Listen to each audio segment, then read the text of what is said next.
Ako ang panganay mo.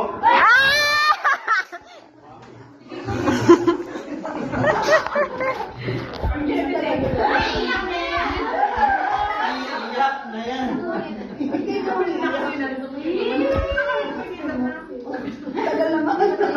Pinag-isip ako eh. Bawal ko eh.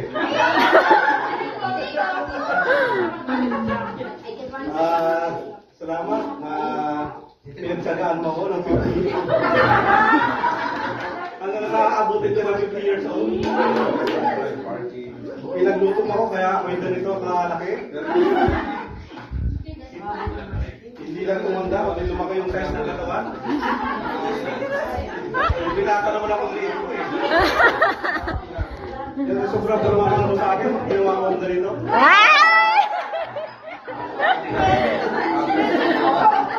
Salamat na patuloy ka ng gagawin sa akin. Sana abutan ka pa ng 100 years old. At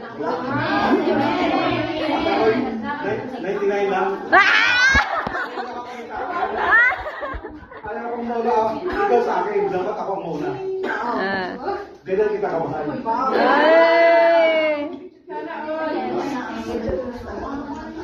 So dahil 50 years old ka na, ang bibilin ko sa iyo mga regalo ay gold na mga gold na.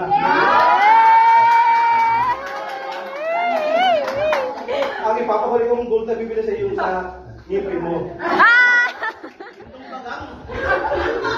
Yung bagang.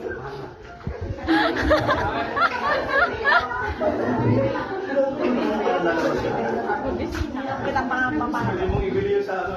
Kaya naman ibili mo sa hypermart. Yun ang prinsi kanina eh. Yung pagbili ng ano eh. Hypermart kung pwede bang i-ibenta yung gold ng ano, na ngipin. Sabi ng speaker, ang bibili lang sa ating mga kasalanan ay dugo lang ni Kristo.